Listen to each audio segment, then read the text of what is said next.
Bismillahirrahmanirrahim. Assalamualaikum warahmatullahi wabarakatuh. Waalaikumsalam warahmatullahi wabarakatuh.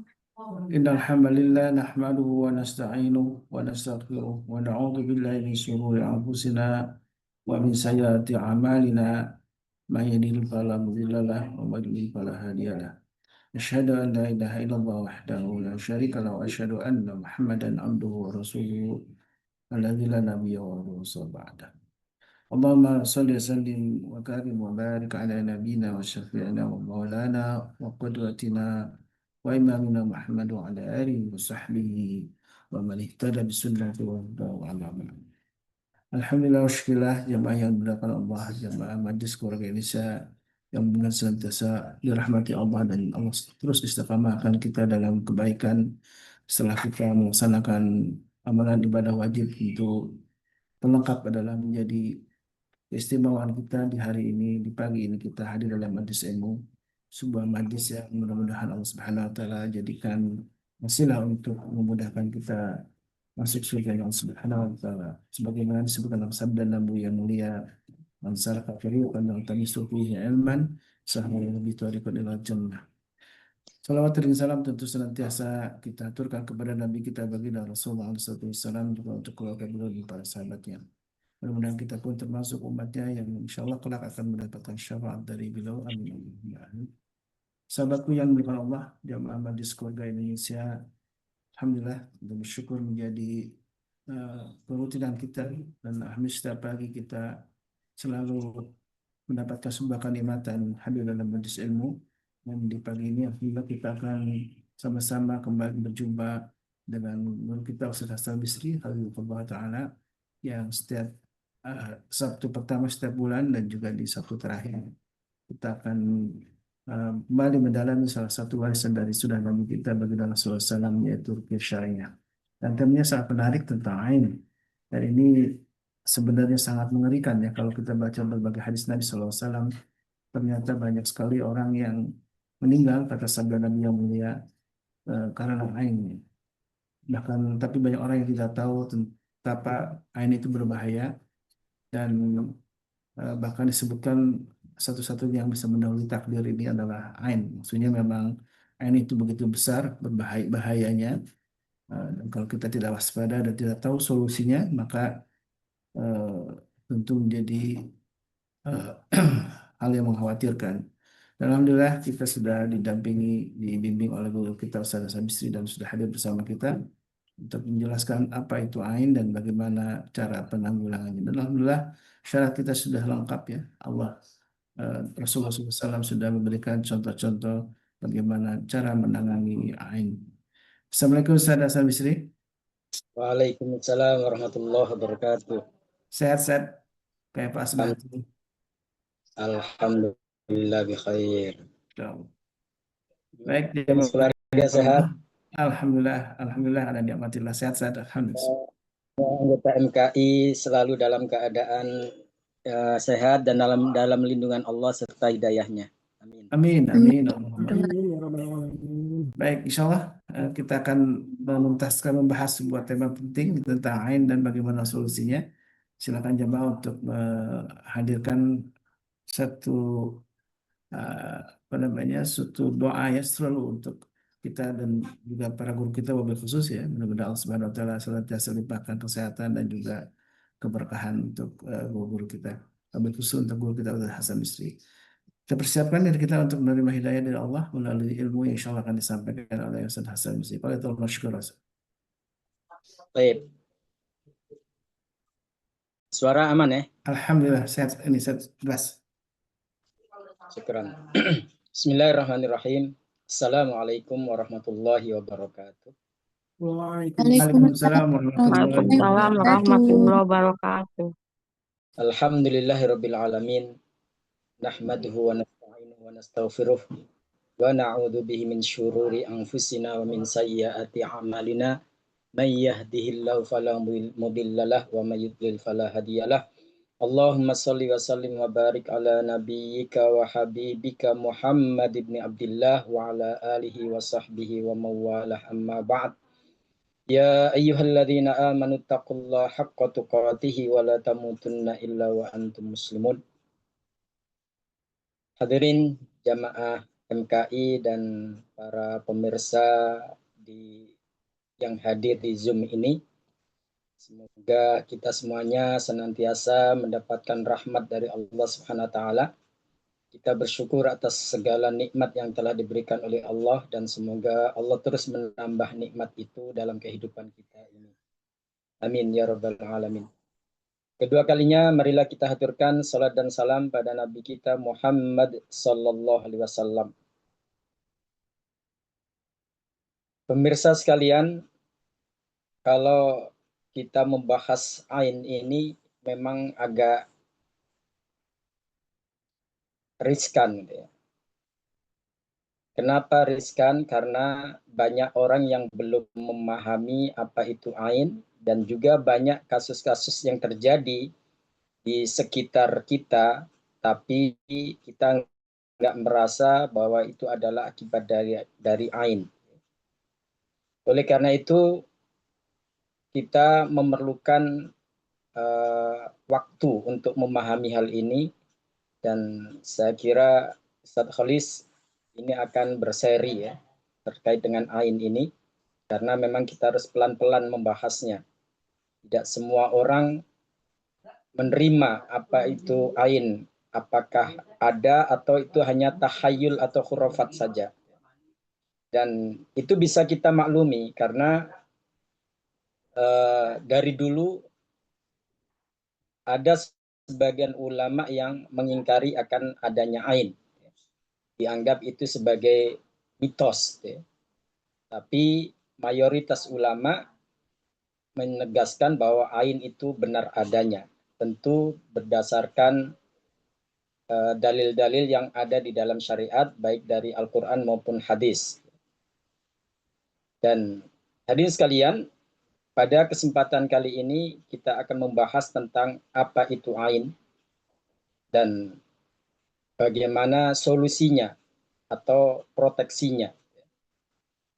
Hadirin sekalian, sampai sekarang memang masalah ain itu unsur gaibnya itu sangat kental. Karena ini pengaruhnya tidak bisa kita indera bagaimana proses terjadinya ain itu. Beda dengan ketika seseorang mukul seseorang, lalu orang itu jadi bonyok, orang itu jadi jatuh karena kerasnya pukulan itu, kena KO, ya, itu beda.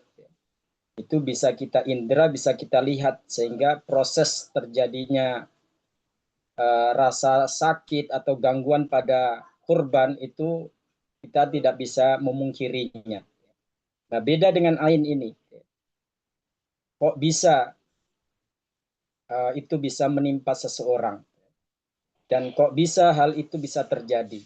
Nah, disinilah pelan-pelan akan kita bahas, dan mohon semua yang hadir di Zoom ini untuk bersabar ya, dalam hal ini, karena memang harus kita pelajari dengan seksama. Sebagai pengantar kita pada kajian ini, mungkin di antara jamaah yang hadir di Zoom ini, para pemirsa, pernah mengalami sendiri atau melihat ada anak kecil yang dibawa oleh orang tuanya ke tempat yang ramai. Entah itu ada syukuran, entah itu ada event apa. Gitu ya.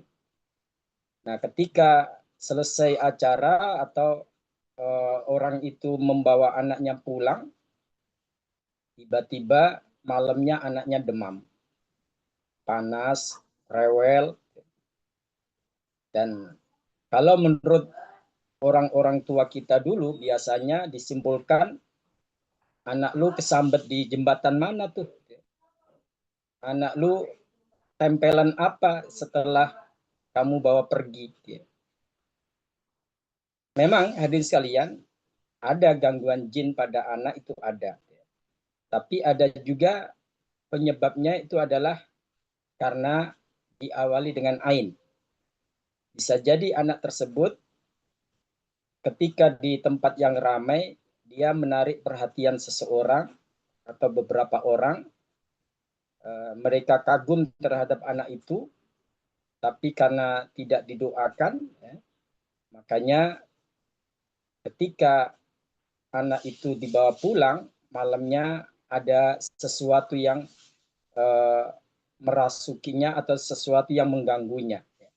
Ada hal yang di luar nalar kita terjadi pada anak tersebut.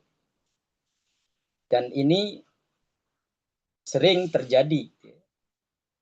Dan banyak orang tidak ngeh, bisa jadi bahwa itu adalah karena ain. Kemudian mungkin di antara jamaah pernah mendengar atau melihat ada orang yang punya burung misalnya. Burung itu sangat lincah, suaranya bagus. Ketika di event-event perlombaan sering menang sebagai juara, sehingga dia pun menarik perhatian banyak orang. Bahkan tidak jarang ada yang berminat untuk membeli burung tersebut dengan harga mahal sekalipun. Tapi karena yang punya burung itu tidak ingin menjual, dia tidak lagi butuh uang, dan itu dianggap sebagai aset, sehingga di event-event berikutnya bisa meraih juara dan itu akan membawa keuntungan. Nah, ketika ada orang yang berminat, didatangin tuh orang, ditawar burungnya dengan harga yang tinggi, bahkan ada yang sampai ditawari ditukar dengan mobil mewah atau mobil yang mahal, dan orang itu tetap kekeh nggak mau menjualnya. Tiba-tiba di keesokan harinya, ketika pemilik burung tersebut hendak membersihkan kotoran burung atau memandikan burung, dia menjumpai burungnya mati. Dia menjumpai burungnya sudah dikerubutin semut. Itu bisa terjadi. Dan hal ini bukan suatu tahayul, real, banyak atau sering terjadi di masyarakat kita. Ada yang menganggap itu burungnya disantet oleh orang lain. Padahal bisa jadi itu akibat ain, orang yang sudah berminat, ingin memiliki burung tersebut, tapi nggak kesampaian, akhirnya terjadi sesuatu pada burung tersebut. Atau pemirsa sekalian, kita sering mendengar ada tokoh terkenal atau public figure mengidap penyakit yang aneh. Secara medis, terkadang membuat para dokter kebingungan. Sakit apa orang ini? Ada yang kemudian memberikan analisa, oh ini sakit langka. Nah, tadi sekalian, hal seperti ini sering kita dengar terkait dengan artis atau public figure di negeri kita ini. Mungkin Anda tidak asing dengan nama seperti Allahyarham Olga Saputra misalnya, atau Aliando Syarif, atau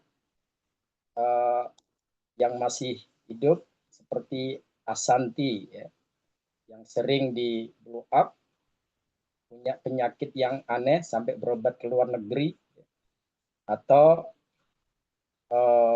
suaminya Inul sempat heboh, dan Inul sudah curiga sejak suaminya kontrak dengan aplikasi ojek online dan fotonya disebar di mana-mana. Kemudian Mas Adam mengalami sakit yang secara kedokteran aneh, dan itu sempat viral. Atau mungkin hadirin pernah dengar seorang anak kecil, ya, selebgram, siapa namanya itu, si Ola atau siapa tuh ya, apa, Lala ya, si Lala ya. Itu pernah diruqyah Ustadz Faizar juga ya. Dia mengalami demam yang tinggi, nggak turun-turun, bahkan sampai lebih 40 derajat ya. Dan ada kejadian-kejadian aneh di rumahnya. Nah, hadirin sekalian, hal-hal seperti ini ada di sekitar kita, tapi kita tidak pernah curiga ataupun berpikir bahwa bisa jadi orang-orang tersebut kena ain, karena banyak fan, banyak orang yang kagum, bahkan sebaliknya banyak orang yang iri. Atau mungkin kita pernah mendengar anak-anak artis yang suka dibawa oleh orang tuanya sebagai public figure, kemudian mengalami sakit yang secara medis itu ada kejanggalan. Saya pernah baca sebuah kitab tentang ruqyah dan ain. Itu diceritakan ada seorang psikolog terkenal di Amerika. Dia mendidik anaknya itu dengan ilmunya yang begitu luar biasa, dan dia sering diundang untuk memberikan motivasi, talk show atau workshop terkait dengan parenting. Dan suatu saat anaknya itu dibawa untuk menunjukkan bagaimana dia mempraktekkan parenting, ilmu parenting itu di keluarganya. Dan anaknya memukau banyak orang yang hadir saat itu. Nah, ketika acara selesai, psikolog ini atau orang yang ahli parenting ini membawa anaknya mau pulang. Ketika mau turun dari panggung, anaknya terjatuh. Dan setelah itu nggak bisa bangun lagi anaknya. Sudah berbagai macam rumah sakit didatangi untuk mengobati anaknya tersebut dengan peralatan-peralatan canggih, tapi anak itu tidak ada perkembangan. Sampai akhirnya ada seorang ustadz yang menyarankan dia untuk diruqyah.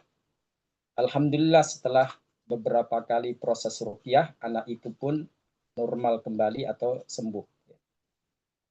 Dan ain ini tidak hanya pengaruh pada orang, tapi juga bisa pengaruh pada binatang atau tumbuhan. Nanti kita simak bagaimana Allah menceritakan hal itu di surat Al-Kahfi, surat yang sering kita baca ketika hari Jumat. Jadi ada orang yang takjub dengan tanamannya, dengan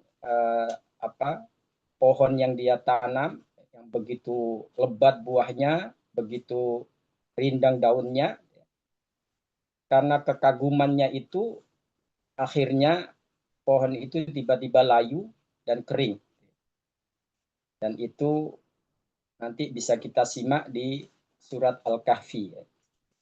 Nah, hadirin sekalian, apa itu ain dan sejauh apa pengaruhnya itu, sampai tadi Ustadz Kholis menyampaikan bahwa ada sabda Rasulullah SAW, kalau ada sesuatu yang bisa mendahului takdir, maka ainlah yang akan mendahului takdir.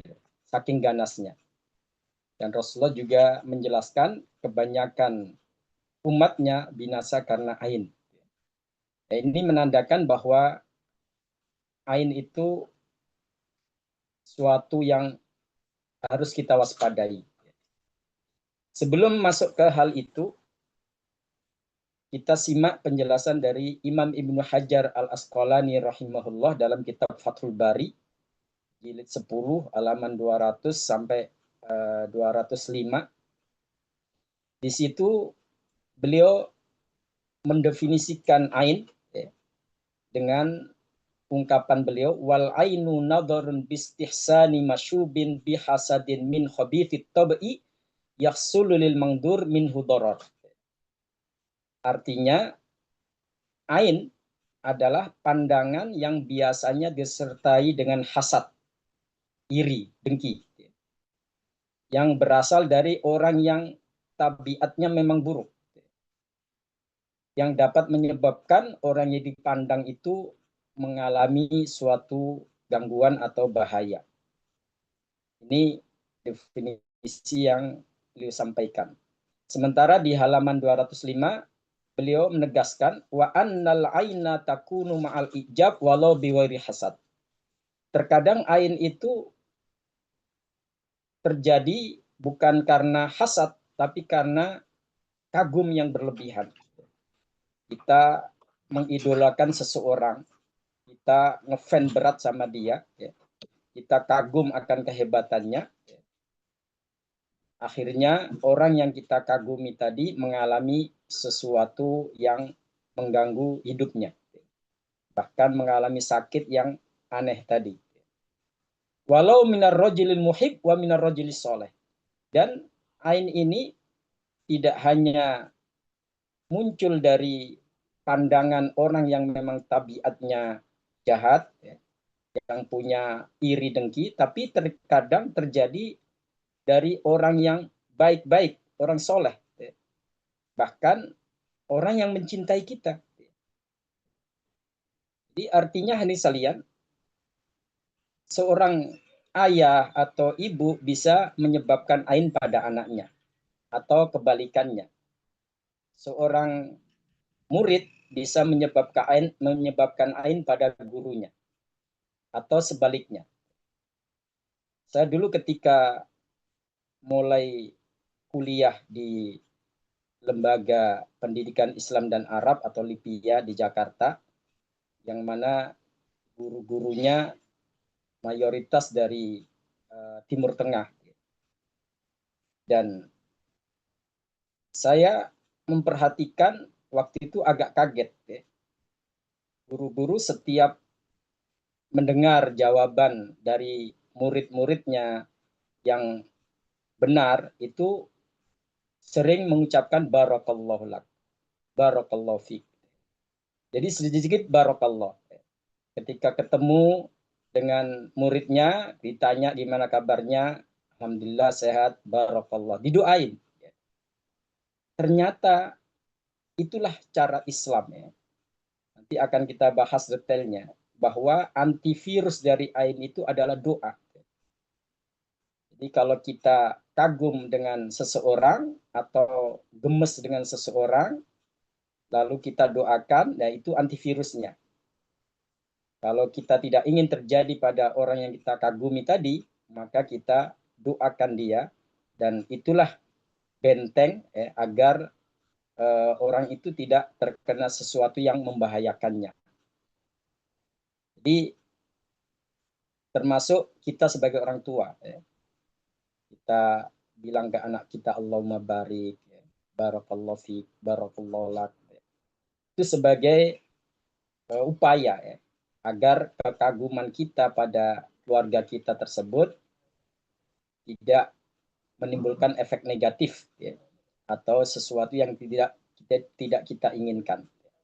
Nah, hadirin sekalian, sampai ketika Rasulullah SAW diruqyah oleh malaikat Jibril, sebagaimana yang diceritakan oleh Bunda Aisyah radhiallahu anha, beliau mengatakan, kana idzashtaka Rasulullah SAW raqahu Jibril. Terkadang ketika Rasulullah sakit, malaikat Jibril datang untuk meruqyahnya. Yang menarik, di dalam konten doa yang digunakan oleh malaikat Jibril untuk meruqyah Rasulullah SAW adalah Bismillahirrahmanirrahim, dengan nama Allah yang telah menciptakanmu, wa min kulli da'in yashfi, dari segala penyakit dialah yang menyembuhkanmu, Wa min syarri hasidin idza hasad, dan dari kejahatan orang yang dengki apabila ia telah dengki. Kemudian dilanjutkan wa syarri kulli dzi ain, dan dari kejahatan orang yang punya ain. Jadi di sini dari pandangan mata seseorang yang memang bisa menimbulkan suatu bahaya. Artinya, jamaah sekalian, malaikat Jibril memasukkan dalam konten doanya sumber-sumber yang bisa menyebabkan seseorang sakit atau mengalami gangguan. Termasuk dari orang yang dengki kepada kita atau iri pada kita, atau bukan karena dengki, memang ada ain, bisa jadi karena dia takjub, kagum, menganggap kita itu wow, amazing, tapi tidak ada doa yang dilontarkan sehingga terjadi sesuatu pada kita yang dikagumi. Sehingga ada sebagian ulama yang membedakan antara ain dan hasad itu ya. Meskipun kebanyakan ain itu terjadi karena ada hasad, dan juga ada juga karena takjub tadi ya, bukan hasad tapi karena takjub. Nah, hadirin sekalian, Anda bisa melihat atau membaca terkait dengan ain supaya lebih luas, lebih detail di kitab karya Syekh Abdul Barra. Alhamdulillah MKI telah mendapatkan hadiah dari penerbit buku ini. Jadi buku ini terdiri dari 15 jilid. Jadi luar biasa karya seorang ulama dari Yordan yang bernama Syekh Abdul Barra. Syekh Abdul Barra ini beliau seorang peruqyah juga, dan beliau banyak perhatian terkait dengan ruqyah sehingga beliau menulis ensiklopedia ruqyah sampai 15 jilid. Dan alhamdulillah saya termasuk tim penerjemah dari buku ini. Ustadz Khalis sudah sampaikah? Sudah Ustaz, alhamdulillah sudah sampai kitabnya. Ya. Nah, jamaah MKI kalau memang ada rezeki, saya sarankan untuk membeli buku ini. Sudah kita terjemahkan, jadi jangan khawatir. Ya, sudah nggak murni semuanya berbahasa Arab ya. Kalau harga normalnya 15 jilid itu 3 juta. Tapi bulan ini, akhir tahun ini ada diskon. Ya. Bagi yang berminat itu cukup membayar 2 juta dapat buku sebanyak itu. Dan ini detail ya, terkait dengan ruqyah, apa hal-hal yang berkaitan dengan ruqyah itu beliau bahas secara detail. Nah, di dalam jilid ke-9, jilid ke-9 ini beliau membahas tentang bagaimana ain itu dan solusinya, cara untuk mengatasi gangguan ain. Nah, termasuk beliau di sini menyebutkan ada beberapa hal yang mendasar terkait perbedaan antara ain dan hasad. Ini di jilid 9, suatu saat bisa kita bahas. Nah, hadirin sekalian, ada hadis yang disampaikan oleh Imam Bukhari dalam kitab Sahihnya, yang mana Rasulullah SAW berlindung kepada Allah dari 3 hal. Kata beliau, a'udzu bikalimatillahi tammati min kulli syaitonin wahamah wa min kulli ainin lamah. Aku berlindung dengan kalimat-kalimat Allah yang sempurna dari setiap kejahatan setan, serangga berbisa, dan dari setiap gangguan mata yang jahat. Jadi, hadirin sekalian, ketika Rasulullah berlindung dari sesuatu, berarti sesuatu itu pasti ada. Nggak mungkin sesuatu itu fiktif. Jadi objek perlindungan yang diminta Rasulullah kepada Allah supaya terhindar dari hal itu pasti ada. Dan di sini ada 3 objek perlindungan. Yang pertama dari kejahatan setan. Alhamdulillah kita semuanya sadar ya, bahwa setan itu musuh kita yang suatu saat mereka akan berusaha untuk mengalahkan kita, untuk membinasakan kita dengan gangguan-gangguan dan serangan-serangan yang mereka bisa lakukan. Ya. Maka dari itu Rasulullah SAW pernah bersabda dalam hadis sahih riwayat Imam Ad-Dailami, kata Rasulullah, la tasubbus syaitan wa ta'awwadu billahi min syarrihi. Janganlah kalian mencaci maki setan. Setan dasar terlaknat, dasar setan jahat. Mereka enggak kita caci maki pun memang sudah dilaknat oleh Allah. Sudah tabiatnya memang seperti itu. Maka yang bisa kita lakukan adalah berlindung kepada Allah dari kejahatan mereka. Sehingga kata Rasulullah, wa ta'awwadu billahi min syarrihi. Berlindunglah kalian kepada Allah dari kejahatannya. Nah, kejahatan setan ini sudah kita fahami. Walaupun kita tidak pernah melihat secara kasat mata bagaimana setan mengganggu kita, bagaimana mereka menyerang kita, tapi efek dan dampaknya kita rasakan. Gangguan setan itu memang benar adanya. Makanya kita sering mengucapkan a'udzubillahi minasyaitonirrajim. Nah, yang kedua yaitu dari hewan atau serangga berbisa. Dan ini pun real ada di sekitar kita. Misalnya nyamuk dengan segala jenisnya yang bisa menimbulkan seseorang kena penyakit malaria atau DBD, itu bukan mitos, nyata. Banyak orang yang meninggal akibat sengatan nyamuk. Itu semuanya atas takdir Allah. Jadi bukan serta merta nyamuk-nyamuk itu yang membunuh kita, tidak. Karena nggak semua orang yang setelah digigit nyamuk mati, enggak. Ada yang biasa aja, ada yang terasa efeknya, ada yang karena kuatnya efek tersebut sampai qadarullah Allah menentukan kematian orang tersebut dengan sebab gigitan nyamuk. Dan sampai saat ini, bukan hanya di zaman dahulu sampai saat ini penyakit DBD masih menjadi sesuatu yang patut kita waspadai. Kemudian yang ketiga, hadirin sekalian, yaitu dari gangguan ain.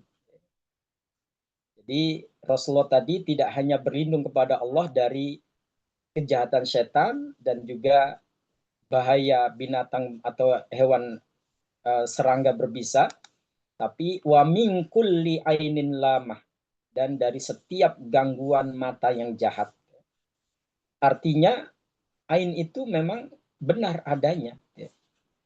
Walaupun banyak orang yang tidak menyadari atau kita nggak begitu perhatian, tapi itu real, ada di sekitar kita, dan banyak orang yang terkena hal itu meskipun orang itu tidak menyadari bahayanya ain itu.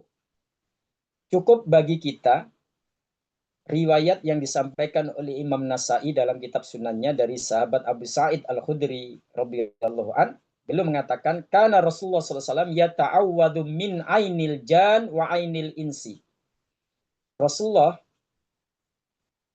selama hidupnya beliau rajin berlindung kepada Allah dari kejahatan ain jin dan ain manusia. Min ainil jan wa ainil insi. Artinya kejahatan ini memang benar adanya. Dan kita tidak boleh mengingkari hal itu karena memang syariat telah menentukan atau menjelaskan adanya ain itu. Hanya saja hadis sekalian di sini disebutkan falamma nazalatil muawwidatan, ketika turun surat al-muawwidatain yaitu al-falaq an-nas, akhadahuma wa taraka ma siwa dzalik.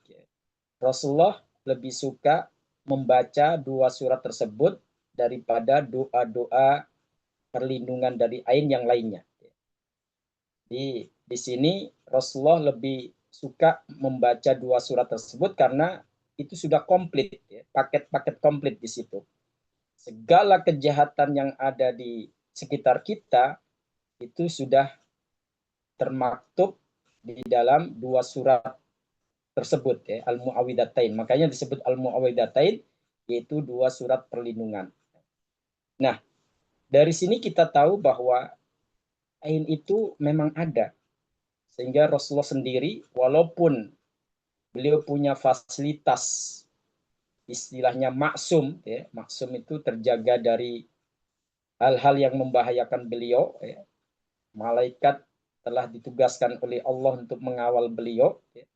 Tapi beliau rajin mohon perlindungan kepada Allah karena beliau ingin memberitahukan kepada kita, mengajarkan kepada kita umatnya supaya juga waspada dan jangan berat, jangan malas untuk memohon perlindungan kepada Allah dari kejahatan-kejahatan yang ada di sekitar kita, termasuk kejahatan ain.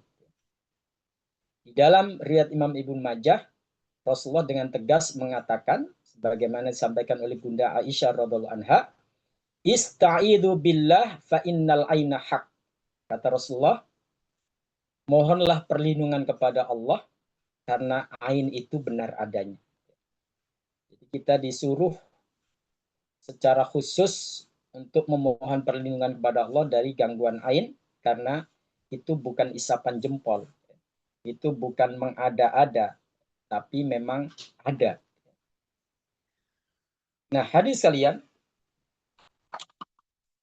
terkait dengan hal ini, kita jangan kemudian jadi paranoid, ya. Tahu paranoid, yaitu ketakutan berlebihan. Jangan-jangan saya kena ain nih, jangan-jangan. Hadis kalian, apapun yang akan berusaha mencelakakan kita, mengganggu kita, tidak akan terjadi kalau memang Allah tidak menentukannya atau mentakdirkannya. Jadi bisa jadi selama ini banyak orang yang melemparkan ain kepada kita, tapi karena Allah masih melindungi kita, aman. Atau kita sudah merutinkan dikir-dikir, doa-doa perlindungan setiap hari. Sehingga Allah melindungi kita dari hal-hal seperti itu, termasuk dari kejahatan ain ini. Nah, itulah pentingnya dikir pagi dan sore, dikir habis sholat. Karena kita nggak bisa memprediksi kapan ain itu terjadi. Apalagi kalau kita sering interaksi dengan banyak orang. Banyak tabiat, beragam karakter orang, bukan mustahil di antara mereka ada potensi untuk melakukan melemparkan ain pada diri kita. Ada hadis yang perlu untuk kita camkan bersama, hadis sekalian, supaya kita nggak paranoid, supaya kita nggak ketakutan dengan ganasnya ain ini. Hadis ini riwayat Imam Tirmidzi, yang mana Rasulullah bersabda, "Wala wijtama'u ala ayyadurruka bisyai'in lam yadurruka illa bisyai'in qad katabahu Allahu 'alaika." Kalau semua orang, jangankan satu orang, satu kampung, satu RT, atau satu desa, atau satu kota, atau satu negara, bahkan seluruh orang di dunia ini, kalau ingin mencelakakan kita, maka mereka tidak bisa mencelakakan kita kecuali hal itu telah ditakdirkan oleh Allah Subhanahu wa taala. Disinilah otoritas kekuasaan Allah yang mutlak. Makanya kenapa kita diajarkan Rasulullah untuk banyak zikir kepada Allah, karena Allah lah yang kuasa, yang mampu untuk melindungi kita dari berbagai macam kejahatan, termasuk yang tidak nampak oleh mata kita, atau yang kita tidak sadari hal itu akan bisa membahayakan kita. Jadi Rasulullah menegaskan, mereka tidak akan bisa mencelakakan kamu, menimbulkan suatu bahaya, kecuali bahaya tersebut telah ditakdirkan oleh Allah. Jadi di sini otoritas Allah itu sangat mutlak, sehingga kita diperintahkan untuk berlindung pada Allah Subhanahu wa taala. Rufi'atil aqlam wa jaffatis suhuf, kata Rasulullah. Di pena takdir telah diangkat dan tinta telah kering. Artinya ketentuan Allah itu sesuatu yang akan terjadi dalam hidup kita sesuai dengan takdir yang telah ditetapkan. Dan hadirin sekalian, setelah Imam Ibnu Hajar menjelaskan tentang ain, beliau memberikan catatan. Apa kata beliau? Annalladzi yusibu minad darari bil adah inda nadarin nadir innama huwa biqadarillahi sabiq la bi syai'in yuhdithu nadir fil mangdur. Jadi kata Imam Hajar bahwa orang yang tertimpa bahaya karena sesuatu yang telah ditetapkan oleh Allah. Jadi bukan karena semata-mata pandangan orang lalu kita sakit, kita mengalami gangguan. Kalau setiap orang yang dengki atau takjub pada kita, lalu kita mengalami gangguan atau kita sakit, nggak ada orang yang sehat di dunia ini. Apalagi di zaman sekarang, orang dengki itu bisa terjadi, bisa menimpa diri kita. Pandangan mata mereka, entah itu secara offline atau secara online. Itu juga ada potensi. Sehingga Imam Ibnu Hajar menegaskan bukan semata-mata karena pandangan orang tersebut, karena ain orang tersebut, tapi karena memang Allah telah mentakdirkan hal itu. Artinya, kalau kita selama ini tidak mengalami gangguan akibat ain itu bukan karena kita yang hebat, bukan kita yang sakti, tapi kita berada dalam lindungan Allah Subhanahu wa taala dan Allah tidak berkehendak orang-orang sekitar kita melemparkan ain kepada kita. Inilah yang harus kita syukuri, nikmat Allah yang begitu luar biasa, tapi terkadang kita abaikan begitu saja. Nah, Rasulullah menegaskan dalam hadis riwayat Imam Bukhari dan Muslim, al-ainu haq. Ain itu benar adanya. Jadi bagi mereka yang masih gamang, masih ragu, atau masih bimbang, memang ain itu ada. Cukup apa yang disabdakan Rasulullah ini sebagai penegasnya. Ain itu benar adanya. Walaupun tadi kita tidak menyadari, kita tidak merasakan hal itu terjadi. Padahal itu sudah terjadi. Cuma kita nggak aware, nggak ngeh.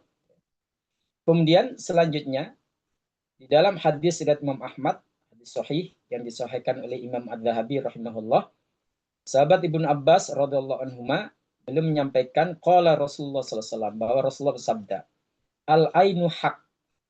Al-ainu haq. Rasulullah sampai mengulang, ain itu benar adanya. Al-ainu tastangzilul halik. Bahkan ain itu bisa meruntuhkan gunung. Tuh. Sampai seperti itu. Sehingga hadirin sekalian, para nabi juga mewaspadai adanya bahaya ain ini. Tidak hanya Rasulullah. Para nabi yang diutus sebelum Rasulullah pun melakukan isti'adah atau memohon perlindungan kepada Allah dari bahaya ain. Simak apa yang disampaikan oleh sahabat Ibnu Abbas dalam hadis sahih riwayat Bukhari, Muslim dan juga yang lainnya, bahwa karena Rasulullah SAW yu'awwidul Hasan wal Husain.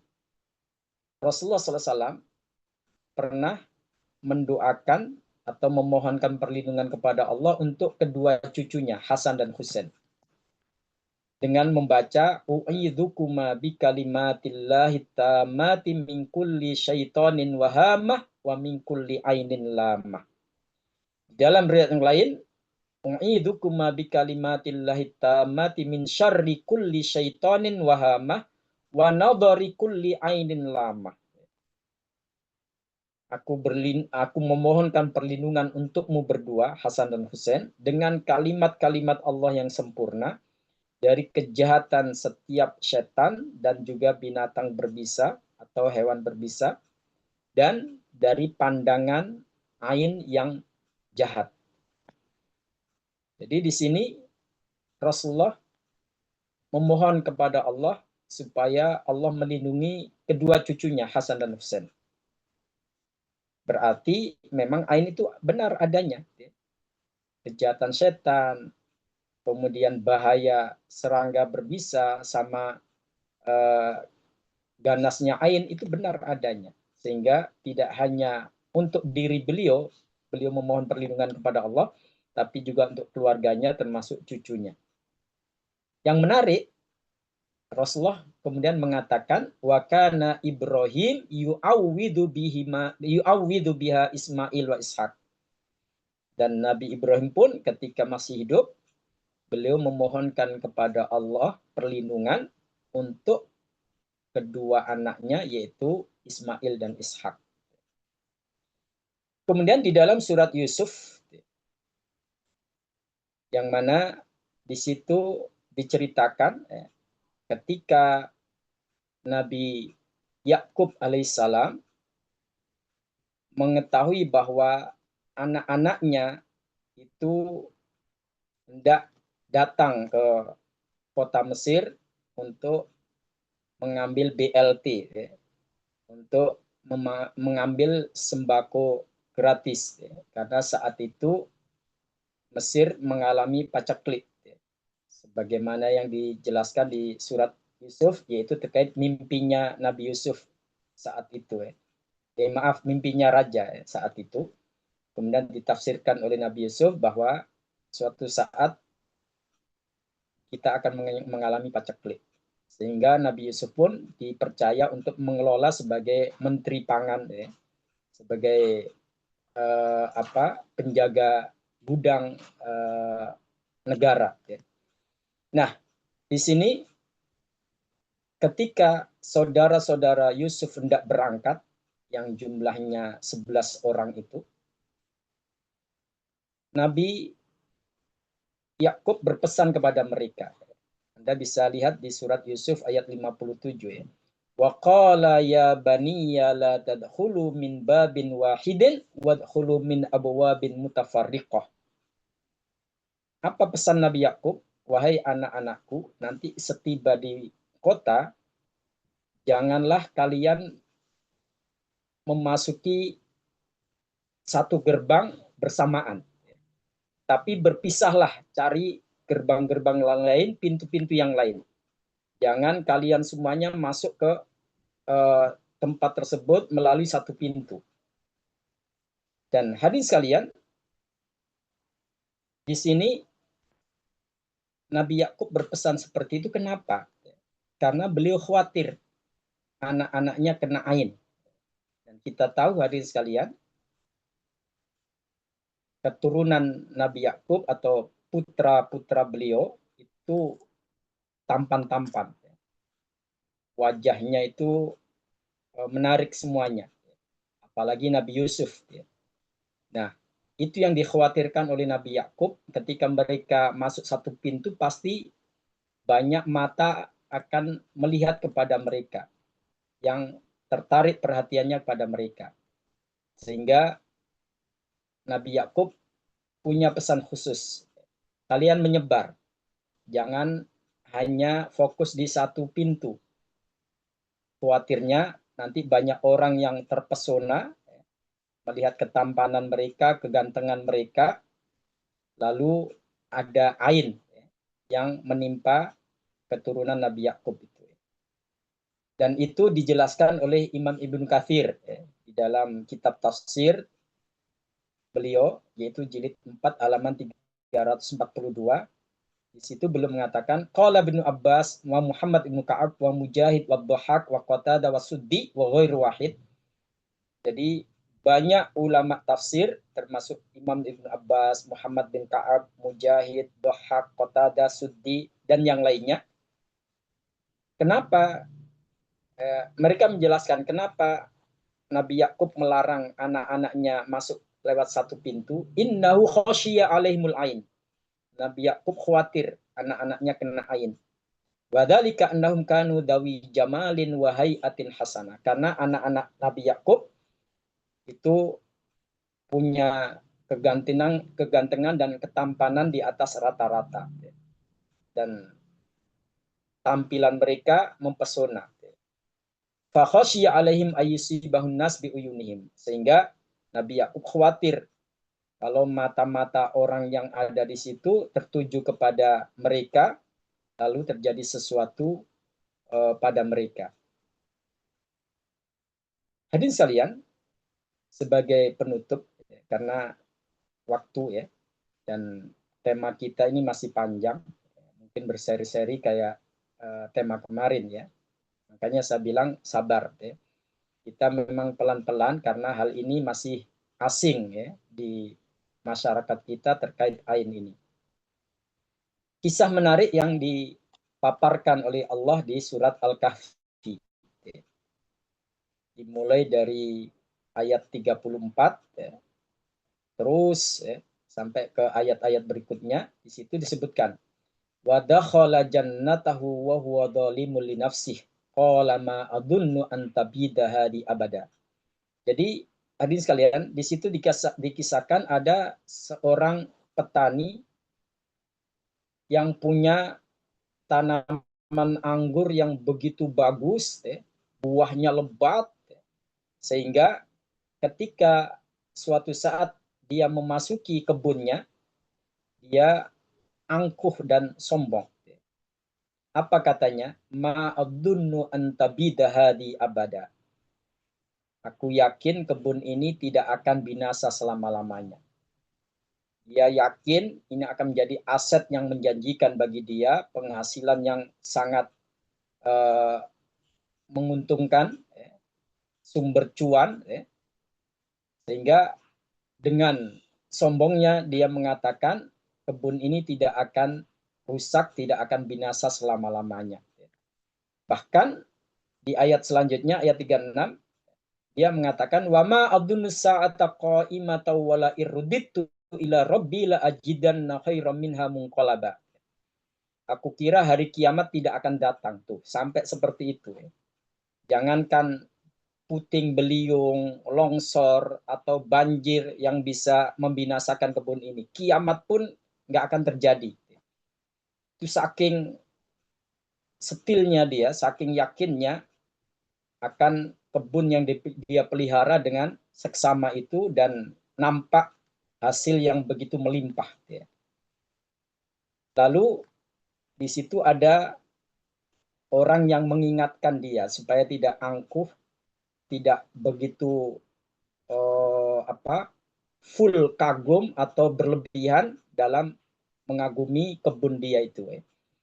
Di ayat 39 disampaikan, walaula iddakhalta jannataka qulta ma Allah la quwata illa billah. Jadi di sini disebutkan orang ini menganjurkan pada pemilik kebun tadi. Ketika engkau memasuki kebun ini, kenapa enggak mengucapkan masya Allah la quwata illa billah. Jadi kebun ini bisa sebegitu bagusnya itu bukan karena usaha dia, bukan karena hebatnya dia, tapi itu atas kehendak Allah. Masya Allah. Allah yang membuat kebun seperti itu. Jadi jangan dilalaikan. La quwata illa billah. Tidak ada kekuatan apapun kecuali dengan pertolongan Allah. Nah, orang ini pun tidak percaya. Dia mengingkari hal itu dan tetap dalam kesombongannya. Sehingga di ayat 43 di situ dijelaskan efek dari kesombongannya tadi, kekaguman dia pada kebunnya tadi. Apa kata Allah di ayat 42, wa uhita bi thamari fa asbaha yuqallibu kaffaihi ala ma anfaqa fiha wa hiya khawiyatun ala urushiha wa yaqulu ya laitani lam usyrik bi rabbi ahada. Tuh. Harta kekayaannya dibinasakan oleh Allah.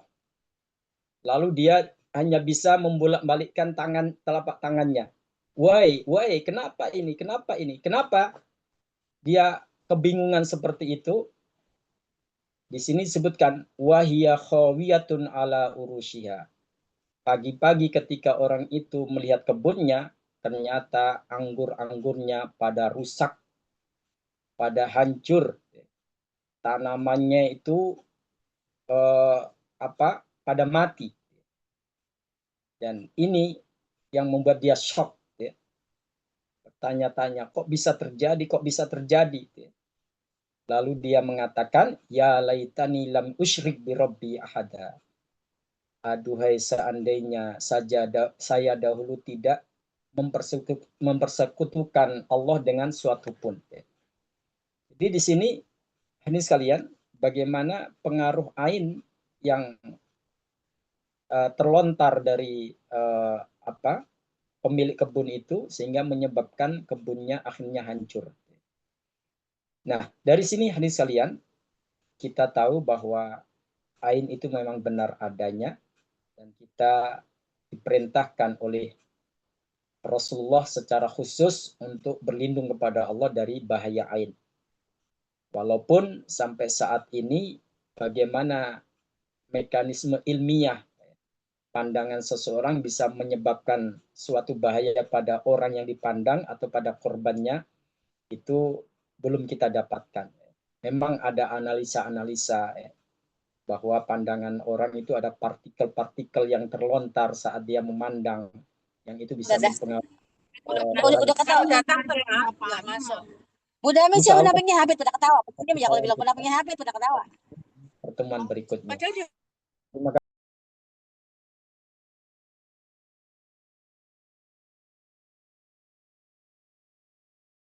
Kemute Ustaz, Afwan. Ya, silakan. Ya. Barangkali ada yang mau menambahkan atau cerita terkait efek ain ini, silakan. Baik, alhamdulillah, syukurlah, jazakallahu khairan. Mohon jamaah untuk memute ya ininya kalau kecuali yang memang dipersilakan untuk bicara. Jadi biar kajian ini lancar, artinya penjelasan dari Ustadz itu utuh dipahami oleh jamaah. Baik, alhamdulillah syukurlah kita masih punya waktu untuk berdiskusi. Tadi ada pesan dari Ustadz Hasan Bisri, kita bersabar ya. Karena tema ini panjang dan untuk memahami tentu harus kita urai satu persatu Ustadz ya. Jangan sampai memang kita salah memahaminya dengan ain ini ya. Dan ternyata banyak sekali cabang-cabang ain ini. Ada yang disebut dengan ain hasad, ada juga ain karena cinta gitu ya. Dan ini sangat aktual karena ini berkaitan dengan anak-anak kita gitu kan bahkan dengan diri kita yang sering upload foto-fotonya di media sosial saat ini cukup berbahaya juga ya ketika tidak disertai dengan doa dan apalagi status-status kita sering juga mempertontonkan keindahan dalam tanda petik ya misalkan ini sedang bepergian sambil menikmati alam gitu kan ya dengan keindahan yang luar biasa dan khawatir ini juga akan menimbulkan ain karena tadi disebutkan ain itu hak kata Rasulullah SAW ain itu adalah hak benar adanya dan jangan sampai kita menjadi korban ain. Baik, ini dari Teh Nadia ini sudah ada di chat juga dia mengalami hal yang subhanallah ya mudah-mudahan Allah jaga beliau. Langsung saya persilakan Teh Nadia. Ya baik. Assalamualaikum warahmatullahi wabarakatuh. Waalaikumsalam warahmatullahi wabarakatuh. Mirip seperti yang disampaikan Ustadz Khalis tadi. Jadi ada yang mengatakan kalau posting foto di sosmed itu nggak ngefek ke ain. Ada yang bilang itu ngefek ke ain. Foto atau video gitu. Bagaimana sebaiknya kita supaya menghindari ain? Apakah lebih baik nggak usah aja? Atau misalnya ada yang bilang gini, aku posting tapi punggungnya doang gitu biar nggak kena ain. Padahal sama aja foto ya. Gimana tuh Ustadz baiknya? Makasih. Assalamualaikum. Waalaikumsalam warahmatullahi wabarakatuh. Baik, bismillah, alhamdulillah. Hadirin sekalian, ada dua faktor ya yang menyebabkan ain itu berpengaruh pada korbannya biqadarillah tentunya ya, setelah izin Allah ya, yaitu faktor takjub dan iri dengki tadi ya. Dan tidak semua orang ketika melihat postingan kita itu mereka tertarik atau terkagum-kagum atau iri ya, melihat kita lebih bahagia bersama keluarga kita sementara dia keluarganya hancur berantakan ya. Tidak semuanya begitu, ada yang cuek-cuek aja ya. Biasa aja kali kan gitu ya. Jadi ada yang seperti itu. Nah, ketika kita tampil di media sosial kan tentu tidak semua orang satu tanggapan ya, satu respon ketika melihat postingan kita. Ada yang memang nggak peduli, ada yang sebaliknya muncul dengki, iri, ya, dan ada juga yang takjub. Nah, kebanyakan orang belum memahami bahwa iri, dengkinya atau takjubnya dia itu bisa menyebabkan objeknya itu mengalami sesuatu sehingga mereka pun nggak mendoakan atau mereka nggak tahu ada doa anti ainnya itu ya. Seperti tadi barakallah, Allahumma barik gitu ya. Masya Allah la quwata illa billah. Bentar, baterai saya lowbat.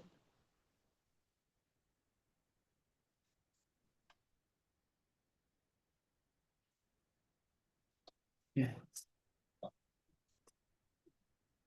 Bentar.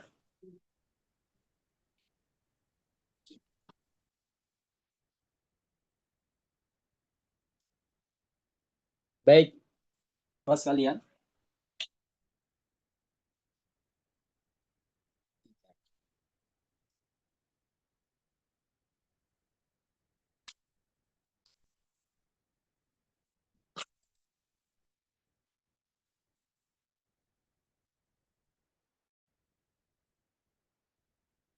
Ya, udah.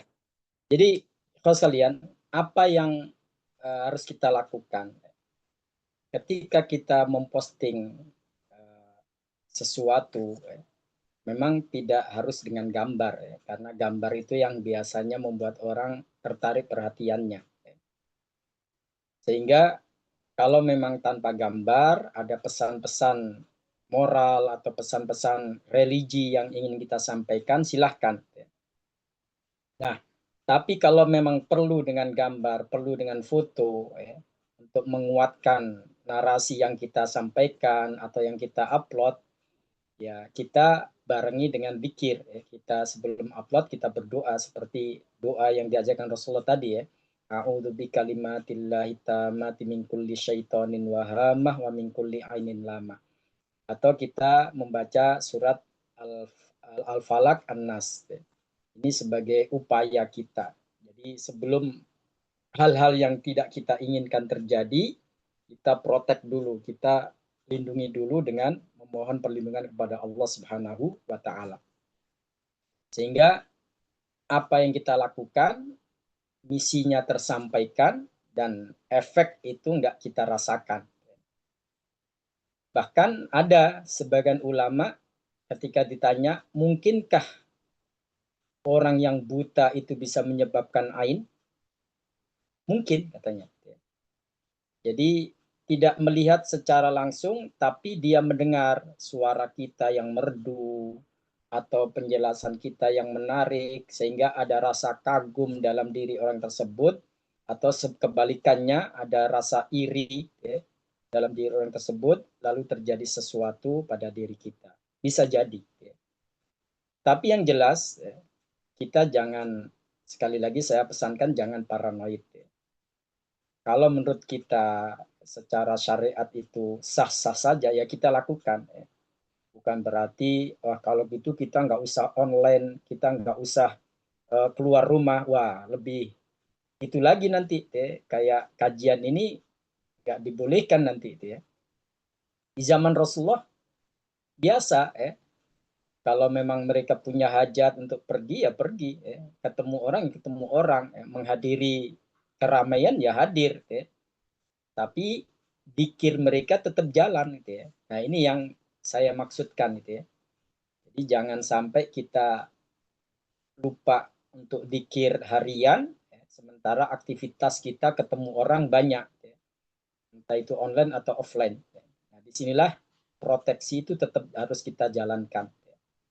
Supaya ketika kita interaksi dengan orang yang mana bisa jadi ada lempar ain di situ, ya Allah masih melindungi kita sehingga kita aman. Wallahu a'lam.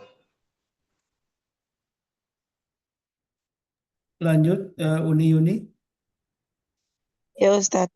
Assalamualaikum. Waalaikumsalam. Saya mau bertanya, apakah ini kalau bukan iri atau dengki ya, tapi berburuk sangka. Jadi dulu ketika di pondok tuh Ana digunjingkan sama satu angkatan itu tuh kenapa selalu demam kayak gitu. Dan Ana tidak melakukan itu kayak gitu. Jadi kayak semacam kayak difitnah gitu. Terus habis itu aku demam, selalu demam. Itu kenapa ya Ustadz ya? Iya, jadi semua itu biqadarillah ya. Artinya kita yakin bahwa sesuatu terjadi pada diri kita kecuali telah ditetapkan oleh Allah. Dan itu adalah akidah kita. Hanya saja Allah Subhanahu wa taala punya hak untuk menguji kita ya. Punya otoritas untuk menguji hidup kita dengan berbagai hal yang bisa terjadi dalam hidup kita. Artinya dalam hal ini kita nggak boleh kemudian melirik orang, melihat orang kok dia meskipun ibadahnya nggak begitu kuat, zikirnya nggak begitu rutin, tapi aman-aman saja. Ingat ya bahwa ujian dari Allah itu berlaku memang lebih berat bagi mereka orang-orang yang soleh daripada yang tidak. Makanya ketika Rasulullah ditanya, siapa orang yang paling berat ujiannya? Rasulullah mengatakan, al-anbiya, para nabi, ya. Orang-orang yang pilihan Allah, itu berat ujiannya.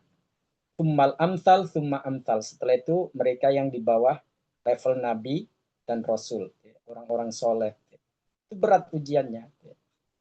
Makanya di sini kita jangan merasa bahwa ketika kita diuji oleh Allah berarti Allah tidak suka ke kita, Allah marah ke kita. Bisa jadi itu wujud cinta Allah kepada kita. Allah ingin dosa-dosa yang pernah kita lakukan itu bersih, tidak dengan ibadah kita yang sifatnya ritual seperti sholat, puasa, tapi dengan kesabaran kita saat dapat ujian tersebut. Dan kita bisa berkiblat atau mengambil pelajaran dari Nabi Ayub. Kurang apa solehnya Nabi Ayub, tapi beliau sakit sampai belasan tahun. Dan itu yang menyebabkan beliau diangkat derajatnya oleh Allah, dimuliakan oleh Allah, dan masuk pada ulul azmi, Rasul dan Nabi yang utama. Padahal kita tahu bahwa ketika beliau sakit, ya nggak banyak yang beliau bisa lakukan karena orang-orang menjauhi, takut ketularan gitu ya. Tapi beliau sabar dan justru dengan kesabaran itulah Allah melimpahkan keutamaannya kepada Nabi Ayub alaihissalam. Jadi dalam hal ini kita tidak boleh kemudian merasa terhina atau merasa rendah. Ya. Bisa jadi itulah cara Allah untuk meninggikan derajat kita di sisinya dengan ujian-ujian tersebut. Jadi yang ditanyakan tadi bisa jadi itu sebab ain. Ya. Karena kita di lingkungan pesantren itu moncer ya, atau unggul atau terdepan dalam prestasi akademis atau yang lainnya. Nah, ada orang-orang sekitar kita yang kagum dengan kita tapi nggak didoakan, kita nggak didoakan oleh mereka, dan kita sendiri kurang dikir penjagaannya, sehingga dengan qadarullah akhirnya terjadi sesuatu pada diri kita. Atau sebaliknya, mereka iri dengan prestasi kita, mereka iri dengan ilmu yang kita dapatkan, sehingga ada sesuatu yang terlontar dari mata mereka yang dengan qadarullah akhirnya mempengaruhi kehidupan kita termasuk kesehatan kita. Wallahu a'lam. Masih Gitu, lanjut soal Ustaz. tadi posting saja. Tadi kan memang diajarkan dengan doa ya. Tadi salah satunya doa sudah saya share juga di chat. Silakan yang ingin kopas gitu ya. Yang sudah disampaikan tadi udah Ustaz sampai situ. Dengan sedekah apakah bisa juga menjadi tolak bala, Ustaz? Betul, Anda benar. Jadi as-sadaqatu tadfa'ul bala atau tudfi'u ghadabar rabbi, ya. Ada hadis seperti itu. Jadi banyak hal yang bisa menjadikan sebab Allah melindungi kita dari berbagai macam mara bahaya, termasuk dengan ibadah kita, dengan zikir kita, bahkan dengan menjaga kesucian kita juga punya pengaruh ya, atau banyak dawamul wudu ya. Jadi kita langgengkan wudu ketika batal kita berwudu, karena orang yang demen bersuci itu dicintai oleh Allah. Inna Allah yuhibbul mutatahhirin. Itu juga bisa menjadi sebab. Banyak sebab-sebab termasuk sedekah dalamnya yang bisa mendatangkan perlindungan Allah dari berbagai macam mara bahaya yang bisa mengancam kita. Sehingga ini ya kita aktivitas seperti biasa aja. Ya. Artinya kita punya rencana ketemu orang, jangan kemudian ketika habis kajian AIN ini akhirnya kita nggak mau bersosialisasi gitu ya.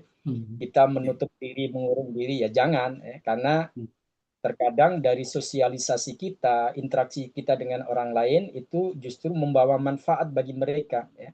Termasuk dalam transformasi ilmu, dalam belajar ya.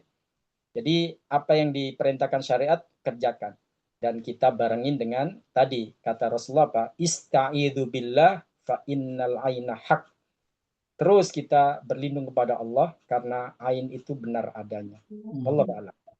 Baik, dan ini dari Bu Ira Bandung yang bertanya juga, ketika ada teman posting foto yang mungkin dengan anaknya yang begitu lucu gitu Ustaz ya, kan memang disyariatkan kita membaca Masya Allah Tabarakallah ya, atau Barakallahu Fik tadi ya, yang biasa diucapkan oleh para syekh, para ulama ya.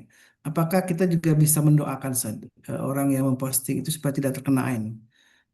Apakah itu juga akan menjadi tertolak walaupun misalkan yang bersangkutan tidak membacanya gitu ya, tidak tidak memulai dengan ya begitulah, mungkin saudara kita yang memposting foto-foto indah dirinya dan kita membaca mengirimkan doa itu bisa menghalangi ain juga Ustaz.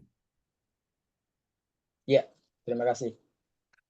Insya Allah di pertemuan selanjutnya akan kita bahas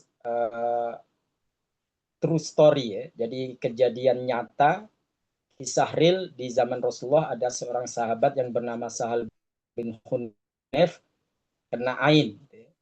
Yang melempar ain adalah Amir bin Rabi'ah. Ketika Rasulullah tahu, Rasulullah mengatakan alama yaqtulu ahadukum akhahu. Alasan apa di antara kalian mau membunuh saudara sendiri? Allah barokta. Kenapa enggak kamu doakan dengan keberkahan? Jadi di sini Rasulullah memberitahukan kalau kita kagum terhadap seseorang, entah itu prestasinya, hartanya, atau yang lainnya, ya, kita barengi dengan doa. Ya. Seperti tadi, ya, Allahumma barik, barakallahu fiik. Ya. Itu sebagai antivirusnya kalau kita memang tidak ingin hal itu terjadi pada orang tersebut. Ya. Jadi di sini ada dua arah, akhlis dan yang lainnya. Yaitu yang pertama, objeknya yang dipandang, kalau memang dikirnya kuat, doa-doa perlindungannya sudah dilakukan, insya Allah aman. Dan yang kedua, yang melihat ya, pelakunya. Kalau langsung dibarengin dengan doa, insya Allah yang dilihat atau objeknya juga aman. Seandainya yang melihat nggak mendoakan, tapi yang dilihat itu dikirnya bagus, ya insya Allah itu jadi penyebab datangnya perlindungan Allah. Ya. Atau sebaliknya, yang objeknya nggak suka zikir atau lalai dari zikir, tapi yang melihat saat itu karena nggak ingin terjadi sesuatu pada saudaranya, dia doakan. Itu juga menjadi antivirusnya. Jadi dua-duanya memang punya peran. Dan dibalik itu semuanya ya qadarullah tadi, ketentuan Allah.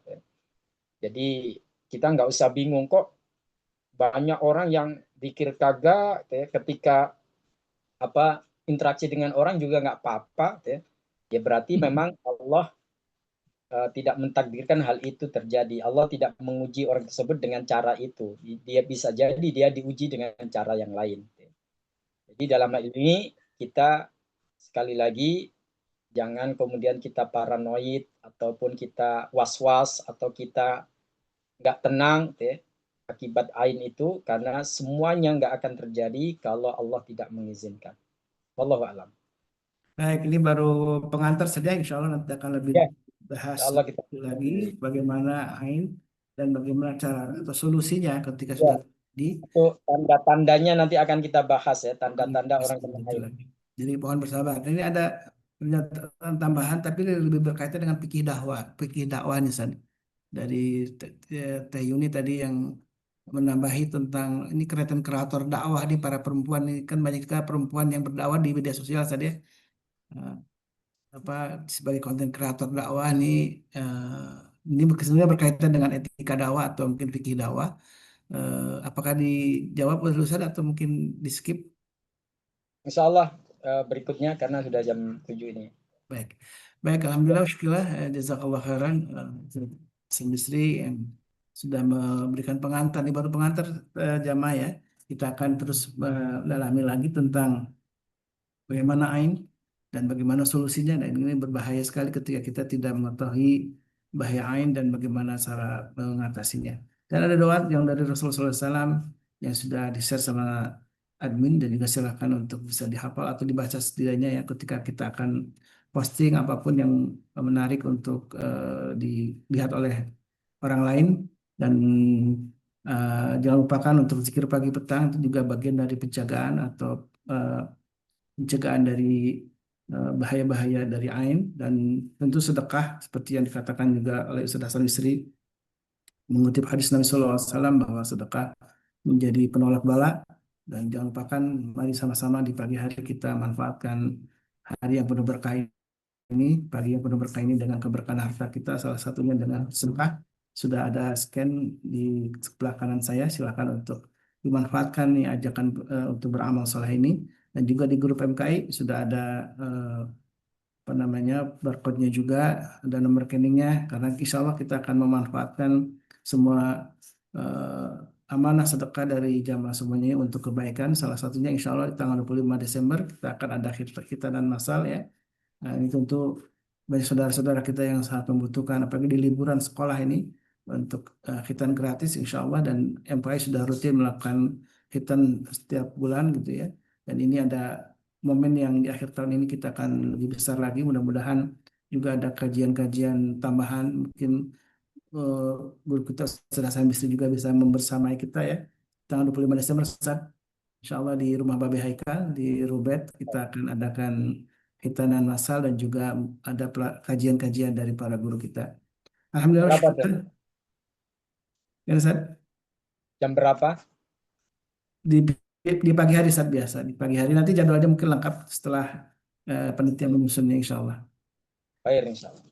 Baik, alhamdulillah syukurlah. Sekali lagi jazakallah khairan katsira.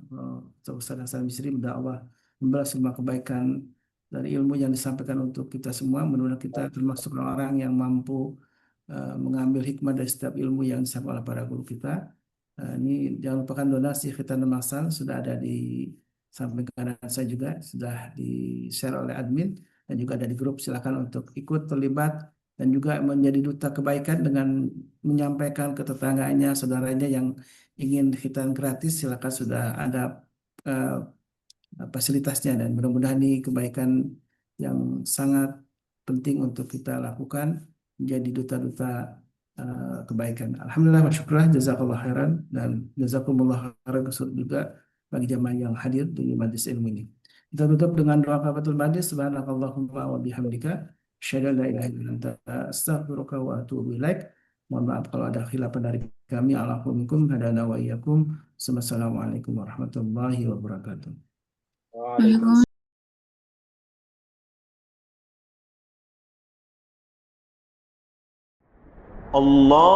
اللهم ارحمنا بالقرآن واجعله لنا إماما ونورا وهدى ورحمة. اللهم ذكرنا منه ما نسينا وعلمنا منه ما جهلنا وارزقنا تلاوته آناء الليل وأطراف النهار واجعله لنا حجة يا